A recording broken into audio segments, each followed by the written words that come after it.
Terima kasih Pak Mahmud atas pencerahannya, luar biasa sekali. Ini kita bisa paham kronologis yang terjadi di sana sehingga paling tidak bisa menjadi base ya, untuk mengambil sisi-sisi yang kira-kira bisa dijadikan titik dasar untuk melihat permasalahan ini. Selanjutnya, selanjutnya Pak Kiai Syafiq, mohon untuk setelah tadi kita dapat gambaran deskripsi dari kejadian yang ada di Prancis, mungkin dan serta impact-nya ke Indonesia, mungkin mohon izin Kiai Syafiq mungkin bisa memberikan perspektif terkait permasalahan ini yang di bumi kita nih, di bumi Nusantara, Kiai Syafiq, terkait dengan perkembangannya. Monggo, Kiai Syafiq. Makasih Saudara Moderator. Assalamualaikum warahmatullahi wabarakatuh. Selamat malam teman-teman sekalian, Saudara Saltut, Mas Ananda Sukarlan, dan Bapak dan Ibu sekalian yang mungkin menyaksikan acara ini. Saya sebentar saja ya, tadi udah jelas semua disampaikan oleh Saudara Saltut. Begini, saya akan mulai dari persoalan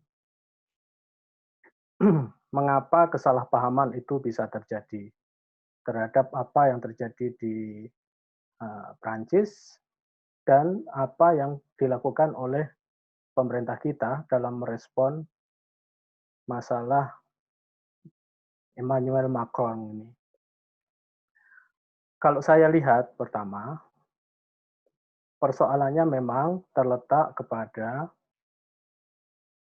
kekurang pahaman memahami konteks yang terjadi di Prancis. Tidak hanya terkait dengan persoalan yang menyangkut pernyataan Macron akhir-akhir ini, tapi juga kita tidak memahami sejarah Prancis sebagai sebuah negara yang mengintroduksi konsep laicite yang pertama kali di dunia.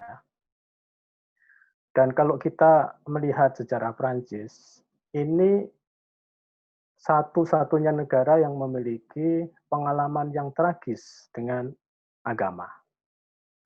Di mana sebelum abad pencerahan, sebelum Aufklärung kalau dalam bahasa Jerman, itu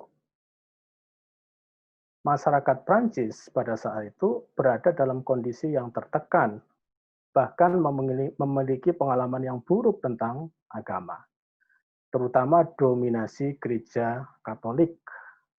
Dan itu merupakan bitter experience, pengalaman yang sangat pahit bagi mereka, sehingga mereka perlu untuk membuat semacam ideologi, aturan, untuk membebaskan diri dari cengkeraman dan dominasi gereja pada saat itu.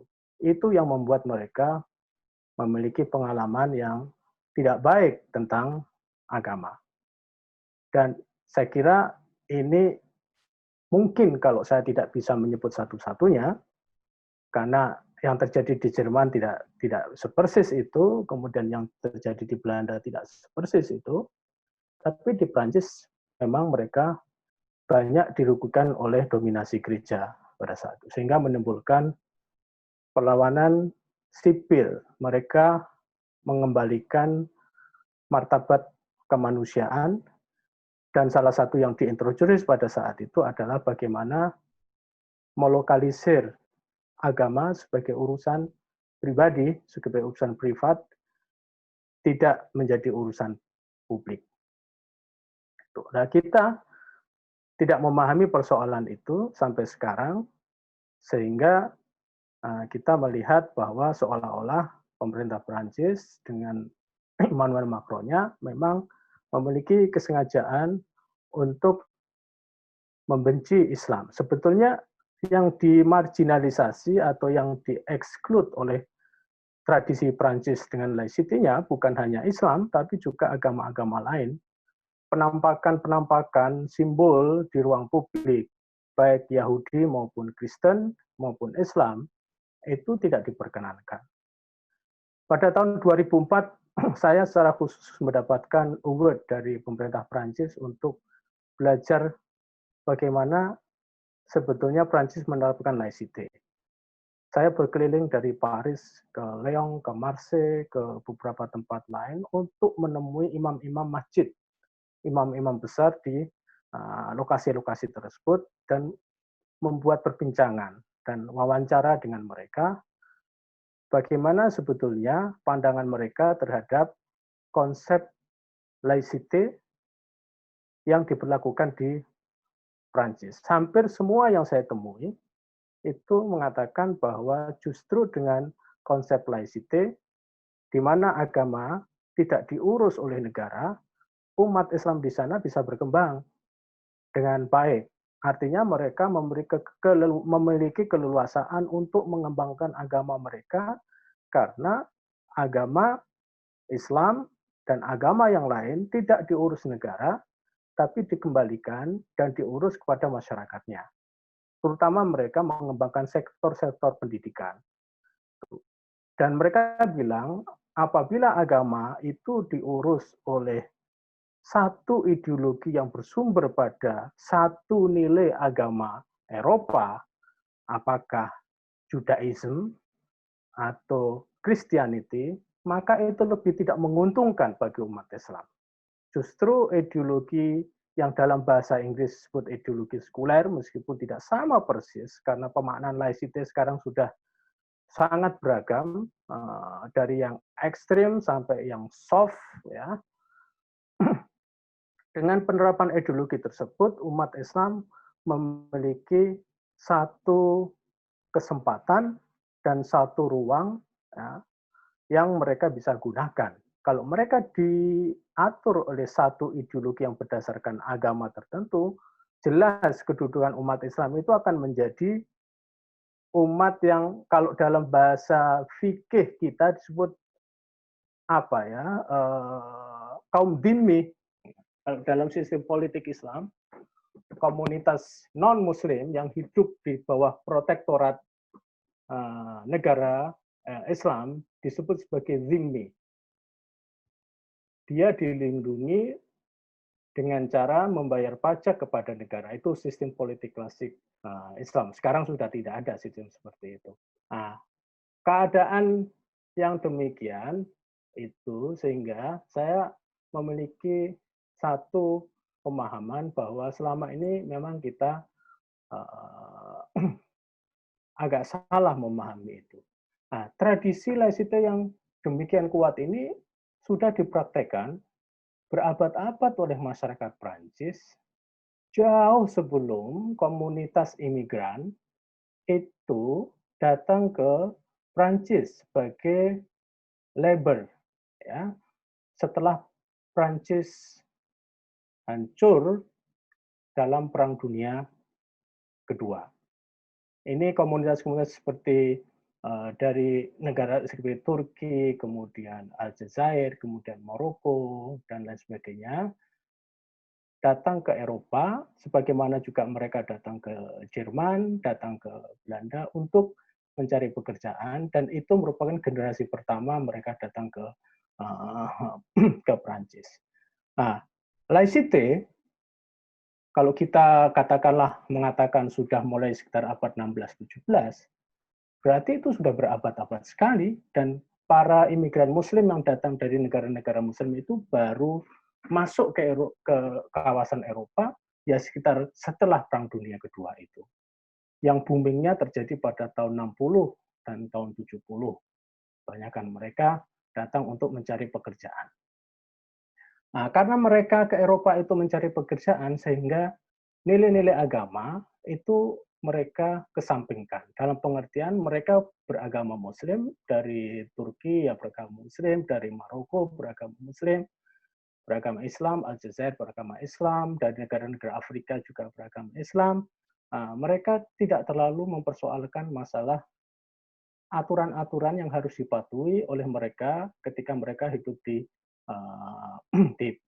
Prancis. Tidak ada persoalan yang memberatkan bagi mereka dan mereka bisa beradaptasi dengan hukum yang terjadi di Prancis. Tapi kemudian sejarah berkembang, waktu berjalan, kaum imigran pada satu sisi sudah memiliki generasi keduanya, bahkan generasi ketiga dan keempatnya, mereka harus bersentuhan dengan isu-isu di luar isu-isu pekerjaan casual work, pekerjaan-pekerjaan kasar, tapi mereka juga sekolah di perguruan tinggi dan lain sebagainya, sehingga mereka mulai memahami satu konteks yang berbeda, pengalaman yang ternyata selama ini kita hidup di dalam sebuah negara yang menurut pengalaman keagamaan mereka itu berbeda dengan negara yang dicita-citakan oleh agama dan pemahaman agama mereka. Seperti itu. Jadi ada semacam clash of civilization kalau menurut bahasa Samuel Huntington. Ada semacam benturan di batin mereka. Oh, saya ternyata hidup di dalam sebuah ideologi yang membatasi agama untuk tampil di publik. Sementara di dalam Islam itu ada aspek-aspek yang harus mereka tampilkan ke dunia publik. Salah satu persoalan yang sering muncul adalah persoalan apakah kita diberi hak untuk azan dengan speaker terbuka. Itu diskusi-diskusi yang dilakukan di di Eropa di kalangan masyarakat Muslim. Apakah kita kalau pesta dibolehkan minum wine? Apakah kita memakan sembelihan non-Muslim itu dibolehkan atau tidak? Itu diskusi-diskusi hari, tapi diskusi-diskusi yang kelihatannya remeh itu adalah representasi dari sebuah identitas keagamaan yang penting bagi masyarakat Muslim.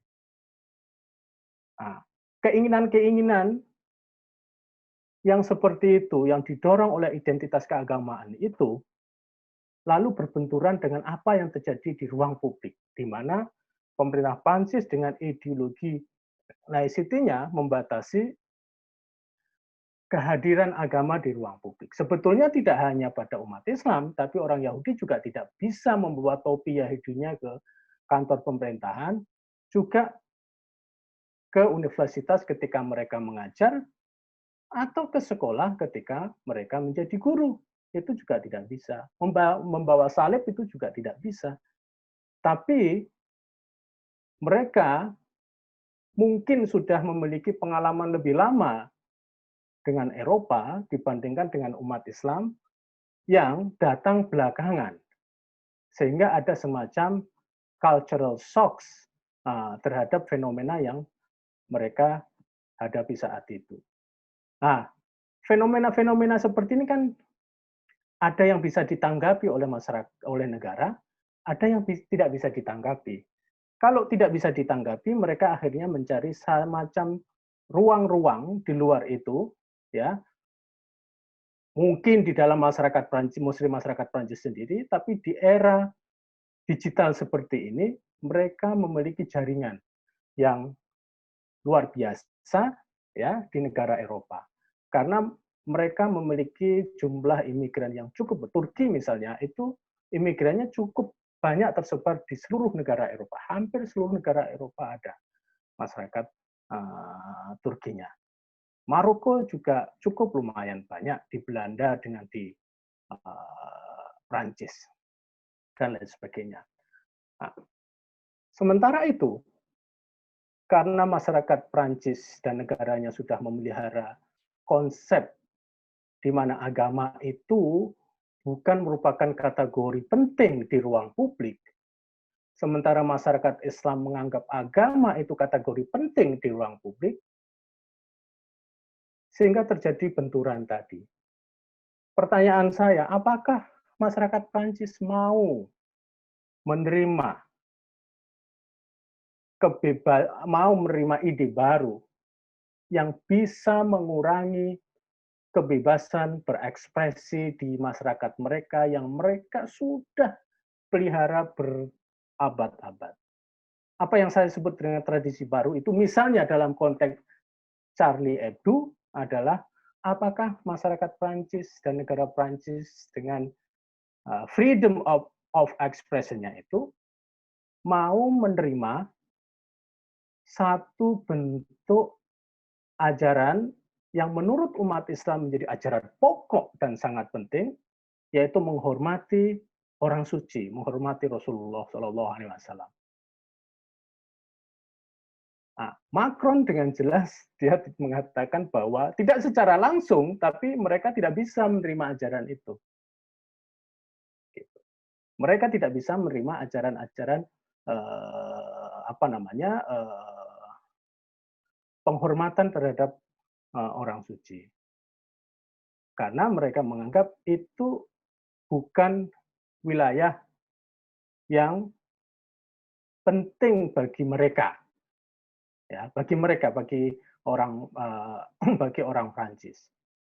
Nah, disinilah kemudian kita pada sisi yang lain sebagai umat Islam menganggap bahwa wah, mereka melecehkan agama Islam karena mereka membiarkan kebebasan berekspresi mereka untuk membuat karikatur Nabi. Nah, di sinikah benturan-benturan itu terjadi. Pada satu sisi kita menganggap bahwa membuat kartun itu merupakan bentuk dari pelecehan terhadap Rasulullah, tapi pada sisi yang lain itu tidak masuk dalam nalar orang Prancis dengan menjalankan kebebasannya, termasuk religious freedom itu. Dalam konteks ini saya katakan bahwa masyarakat Prancis tidak memandang agama sebagai sebuah kategori yang penting dalam kehidupan sosial, politik, dan kehidupan publik mereka. Ini satu hal. Yang kedua, kaitannya dengan respon kita terhadap pernyataan Emmanuel Macron. Ini khas respon negara-negara Muslim. Saya setuju dengan saudara Salto tadi bahwa ini kok Pak Jokowi menjadi Jokowi Recep Erdogan. Jokowi Recep Erdogan.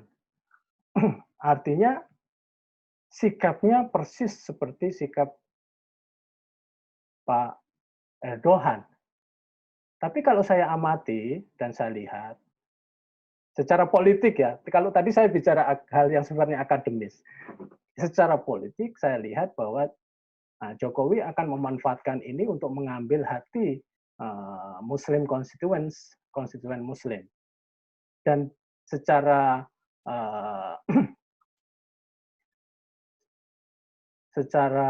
langsung hampir dipastikan pasti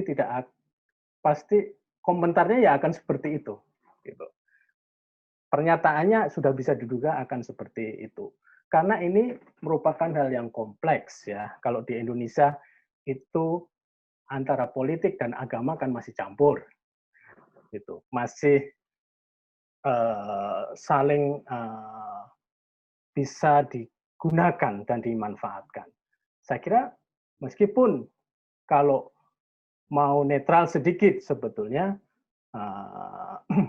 Pak Jokowi cukup merujuk kepada deklarasi internasional tentang human right dan juga penghormatan religious freedom atau penghormatan terhadap simbol-simbol keagamaan gitu saja. Tidak tidak disertai dengan kecaman-kecaman yang menurut saya hampir mirip dengan apa yang dilakukan oleh Pak Erdogan. Ini sebetulnya kalau kita lihat apa yang dihadapi oleh Pak Jokowi dengan Emmanuel Macron itu hampir sama persoalannya. Jadi benar tadi yang dikatakan oleh Saltut bahwa kita salah paham dalam memahami konsep Islamiste. Saya nggak bisa bahasa Prancis, saya bisa bahasa Jerman, tapi saya nggak bisa bahasa Islamiste. Tulisannya Islamiste. Islamiste itu terjemahan dari bahasa Inggris Islamis. atau Islamism, ya. Kalau Islamism itu dalam dunia akademik biasa digunakan untuk merujuk kepada orang-orang yang memperjuangkan political Islam, memperjuangkan berdirinya satu sistem politik Islam.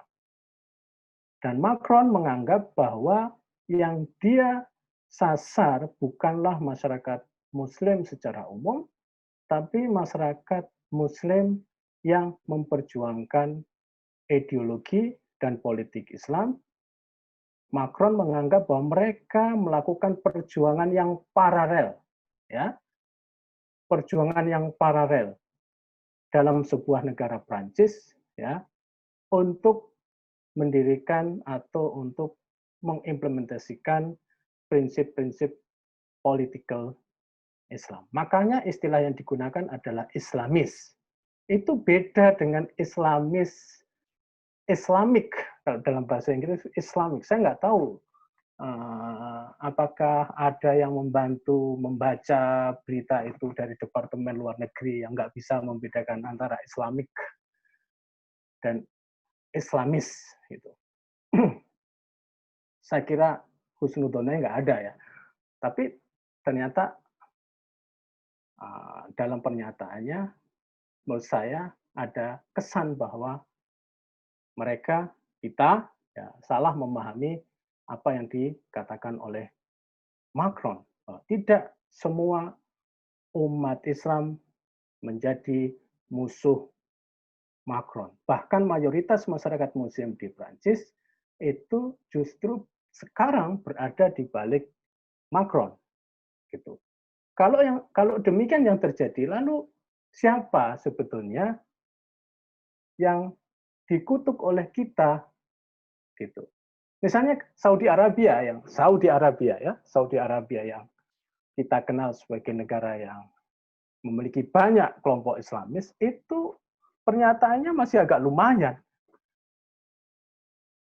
Mereka menganggap bahwa pembunuhan terhadap guru itu, mengutuk pembunuhan terhadap guru itu, ya, terhadap orang-orang yang tidak bersalah itu dia kutuk, dan mereka dalam hal ini bersama dengan masyarakat Prancis, tapi mereka mengingatkan ke Macron agar menghormati keyakinan dan simbol-simbol keagamaan pihak lain.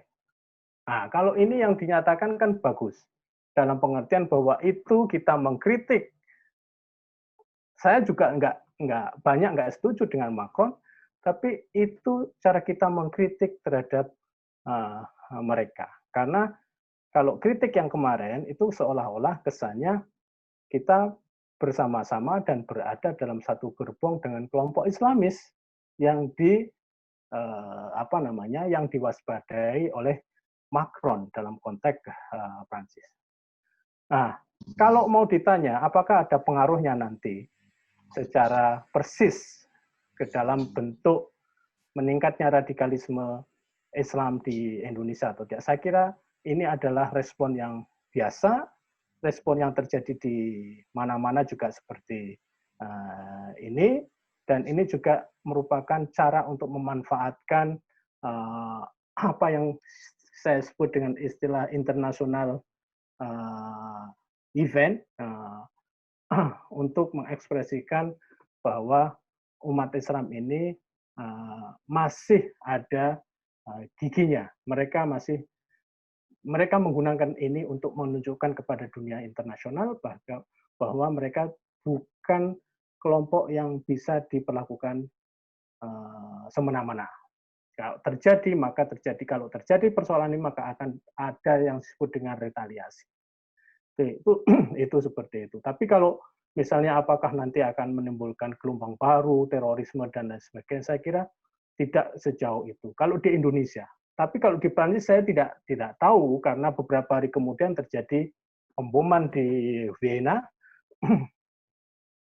di Austria ya, dan saya tidak tahu nanti peristiwa apa yang terjadi. Tapi bagi saya kita harus imbang gitu ya. tidak semua setuju dalam konsep Prancis, tapi juga kita harus memahami kalau kita dalam posisi Macron seperti apa. Lawang kita diancam, wong kita apa namanya dengan HTI aja udah bingung habis-habisan, udah habis-habisan. Seolah-olah pernyataan kemarin itu Pak Jokowi tidak pernah mengeluarkan Undang-Undang 2017 yang melarang khilafah itu. Seolah-olah tidak, itu problemnya hampir sama. Problemnya hampir sama.